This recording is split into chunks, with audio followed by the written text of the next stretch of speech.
Assalamualaikum Bre, selamat datang kembali di Guru Gembul Channel. Indonesia sekarang sedang dalam kondisi yang cukup genting ketika mahasiswa turun ke jalan, kemudian ketika pejabat-pejabat kita banyak yang melakukan provokasi dengan pernyataan-pernyataan mereka yang kontroversial, dan kemudian ada isu juga di luar negeri bahwa negara-negara di luar sana itu hendak mencaplok Indonesia, memecah belah Indonesia demi kepentingan mereka sendiri, dan seterusnya dan seterusnya. Ada banyak sekali kasus dan kericuhan yang terjadi sepanjang bulan Ramadan kemarin. Tetapi yang membuat miris itu adalah ada orang yang sekarang tidak penting-penting amat, justru malah memprovokasi masyarakat di seluruh Indonesia untuk berperang satu sama lain, melakukan perang sipil. Pak Habib Rizik, saya pikir sih Pak Habib Rizik sudah mati, pengaruhnya sudah tidak besar. Pak Habib Rizik itu sekarang ya sudah tidak lagi memiliki penghargaan yang memadai bahkan di antara para muhibinnya sendiri. Tetapi apapun itu, toh beliau kemarin tetap mengeluarkan maklumat Ramadan tahun 1446 Hijriah. Dan maklumat itu ingin saya rangkum, mohon baraya simak baik-baik. Maklumat itu didasarkan pada 8 poin menurut beliau. Yang pertama adalah karena di Indonesia ada kelompok monyet, gerombolan monyet yang suka menghina habaib. Siapa itu? Bahwa selama 3 tahun terakhir ini di NKRI ada gerombolan monyet yang terus-menerus menghina dan memfitnah habaib dari kalangan Ba'alawi. Kemudian yang kedua, gerombolan monyet adalah semua begal nasab yang menolak nasab Ba'alawi. Oh itu, jangan-jangan.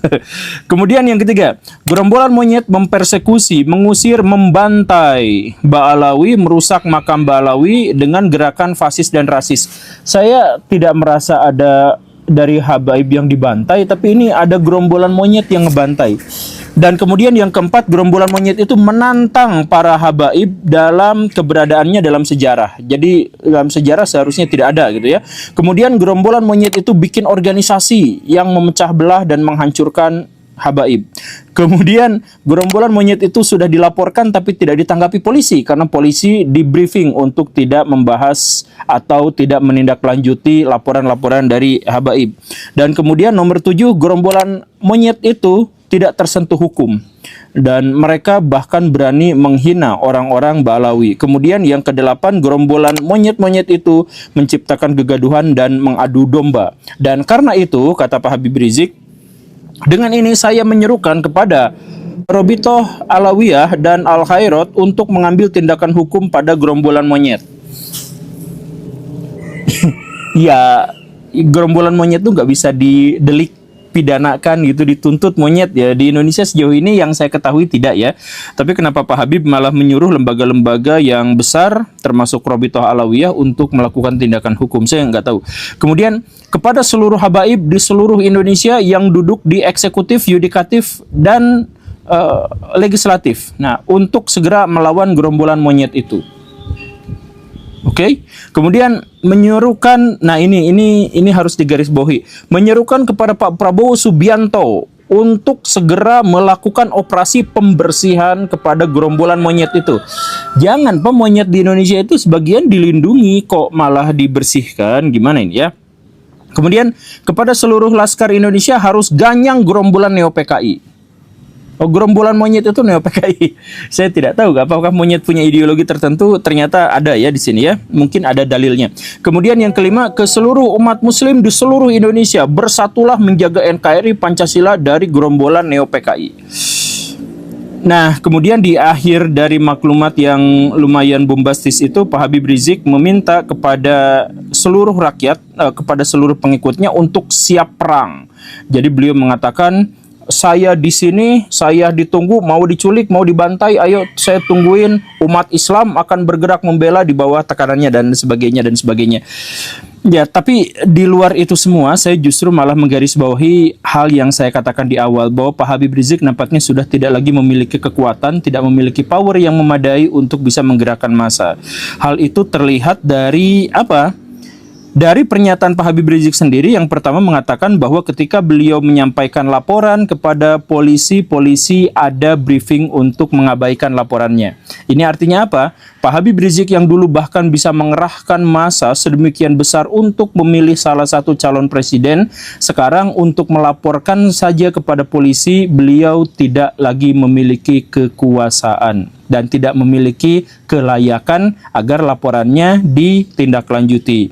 Kemudian yang kedua yang menegaskan bahwa Pak Habib Rizik tidak lagi memiliki kekuatan itu terlihat dari kolom komentar.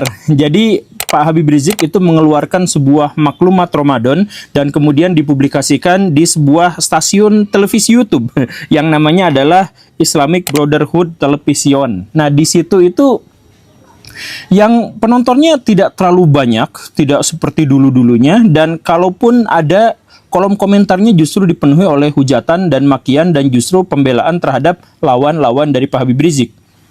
Bukan membela dan mendukung Pak Habib Rizik, padahal itu di kanalnya sendiri, di kanal resminya sendiri, tetapi justru kolom komentar tidak ada yang mendukungnya. Dan yang lebih miris lagi adalah poin nomor 3 yang membuktikan bahwa Pak Habib Rizik sudah tidak lagi memiliki kekuatan. Di videonya itu, Baraya silahkan cek ya, di Brotherhood Television itu, di menit ke-10 detik ke-45 ketika Pak Habib Rizik berteriak-teriak, sudah ngos-ngosan, sudah keringetan dan sebagainya, di situ jamaahnya disuruh takbir, malah takbirnya tuh loyo gitu. Takbir, Allahu Akbar. Ya, yang loyo-loyo kayak gitu, ada yang jalan-jalan di pinggir gitu ya, ada anak-anak yang menggelayut kepada ayahnya dan sebagainya, tapi semuanya tuh letoy-letoy gitu. Jadi padahal Pak Habib Riziknya itu udah keringetan banget untuk berpidato, bernarasi, berretorika, memprovokasi untuk seperti itu, tapi tetap aja hasilnya itu ternyata letoy-letoy aja gitu, dan sepertinya tidak akan ada gerakan massa yang memadai. Dan perusak Pancasila. Takbir. Saya mau tanya, setuju tidak dengan maklumat tadi? Siap sebarluaskan? Siap laksanakan? Takbir! Saya sampaikan kepada monyet-monyet itu, ayo, kapan kalian mau culik saya, bunuh saya, serang saya? Tinggal sebut aja. Kapan kita mau perang? Ini juga misalkan bisa menegaskan bahwa Pak Habib Rizik itu tidak lagi memiliki pengaruh yang besar karena kemarin Baraya misalkan cek ya, kan Pak Habib Rizik itu punya acara tahunan di Indonesia, Hari Ahok Nasional setiap bulan Desember.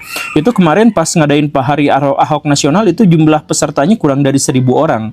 Dari yang dulu katanya berjuta-juta orang, sekarang hanya tinggal 1.000 orang atau kurang dari itu. Dan kemudian ketika Pak Habib Rizik juga ngadain haul, kan biasanya kelompok habaib itu kan punya acara haul gitu ya, di setiap kota mereka cari siapa tokoh mereka, kemudian angkat, kemudian makamnya dihias di segala rupa, kemudian kota itu bikin haul, acara ini haul di seluruh Indonesia gitu ya. Ya, yang semacam itu mengunjungi makam gitu, makam dari leluhur mereka, tapi mengajak rakyat Indonesia untuk ikut ke makam mereka. Nah, itu kemarin waktu haul di Solo juga yang ikutan sedikit juga, bahkan mereka sampai harus membayar orang untuk bisa pada mengikuti acara-acara itu gitu ya. Kemudian kita juga melihat bahwa lemahnya Habib Rizik itu nampak dari bahkan Robitoh Alawiyah itu tidak mau mengakui Pak Habib Rizik, mengakui nasabnya, tapi tidak mengakui perbuatannya, bahkan relatif agak malu gitu. Baraya silahkan cek waktu saya datang ke Robitoh Alawiyah, itu dari kelompok Robitoh Alawiyah itu mengatakan bahwa kami itu berlepas tangan dengan peristiwa-peristiwa yang dikaitkan dengan Habib Rizik. Kami itu nggak ikutan yang kayak gituan, kami itu hanya pencatat nasab saja. Jadi Pak Habib Rizik kalau misalkan menyuruh kepada Robitoh Alawiyah, itu di Robitoh Alawiyah sendiri sudah tidak diakui ya, bukan tidak diakui nasabnya, tapi sudah tidak diakui lagi peranannya, kan begitu kan? Nah, karena itu maka saya ingin menegaskan sekali lagi bahwa Pak Habib Rizik sekarang sudah tidak lagi memiliki kekuatan pengaruh, dan karena itu ya saya menyarankan Pak Habib Rizik untuk rehat saja, untuk beristirahat dengan tenang di kampungnya dan sudah tidak usah lagi memprovokasi masyarakat, karena sekarang jualan Habib sudah tidak lagi laku. Saya mohon maaf ya Pak Habib ya. Nah, sekarang saya menanggapi pernyataan-pernyataan dari Pak Habib. Ada banyak yang ingin saya tanggapi. Yang pertama itu adalah Pak Habib sudah menjauhi syariat Islam, bahkan sudah menjauhi akidah Islam. Dalam akidah Islam itu dikatakan bahwa kita tuh harus bersatu dalam satu kesatuan, bahwa kita itu tidak boleh bercerai-berai, dan intinya adalah tidak boleh asobiyah. Salah satu yang memecah belah kaum muslimin itu adalah asobiyah. Asobiah itu apa? Fanatik terhadap golongan, fanatik terhadap kelompok. Nah, Pak Habib Rizik itu jelas fanatik terhadap kelompok. Ketika misalkan Islam dijelek-jelekan menggunakan cuplikan-cuplikan videonya, beliau bungkam. Ketika Indonesia sekarang dirundung oleh berbagai aksi massa, beliau bungkam, beliau diam. Ketika banyak intervensi asing dan sebagainya, beliau bungkam, beliau diam. Tapi bagian ada dari kelompoknya yang diserang, itu marahnya luar biasa sampai mengeluarkan maklumat.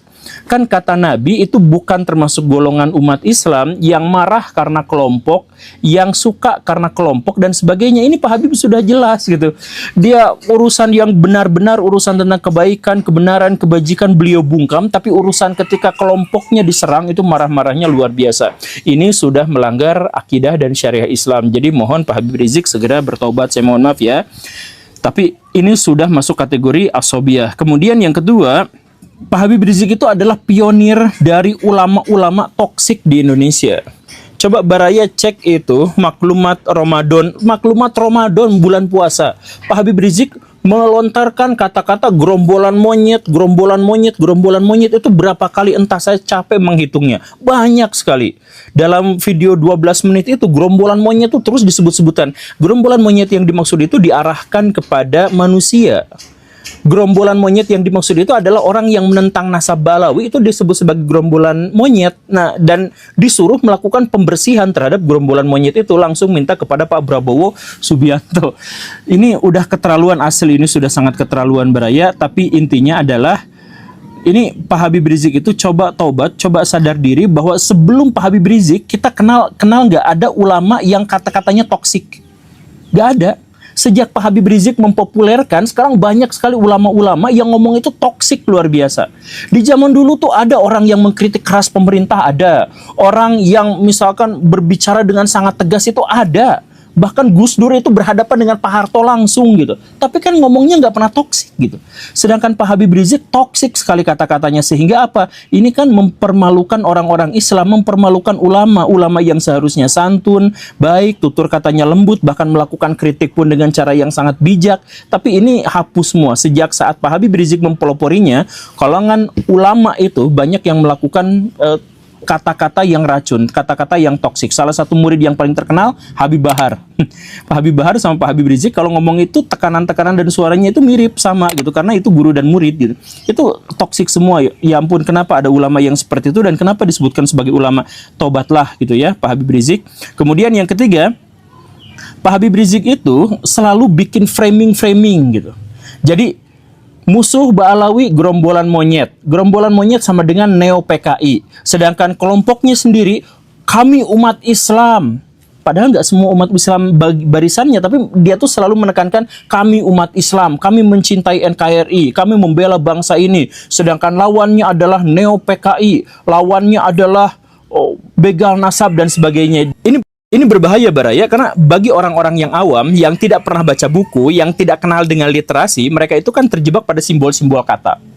Jadi mereka pasti akan langsung mengikuti, oh saya ngikuti Habib Rizik karena Habib Rizik itu adalah umat Islam. Sedangkan di luar itu adalah PKI. Itu kan pasti seperti itu, dan itu berbahaya Baraya. Kalau misalkan Pak Habib mau, kan katanya itu gerombolan monyet itu memecah belah bangsa gitu ya. Kalau memang mau untuk mengakurkan, justru jangan dipecah belah dengan kata-kata seperti ini. Kami umat Islam, ini kafir. Kami umat Islam, ini gerombolan monyet dan sebagainya. Ya jangan seperti itu. Mendingan ikuti jalan saya Baraya. Bisa nggak Pak Habib ikuti jalan saya? Apa itu? Saya tuh datangin yang dikatakan buzzer, saya datangin yang dikatakan kadrun, saya datengin yang dikatakan pro pemerintah, oposisi, semuanya saya datengin. Ke Ade Armando saya datang, ke Pak Ustadz Felix Xiao saya datang, ke Ustadz Basalama saya silaturahim walaupun belum kena sampai sekarang.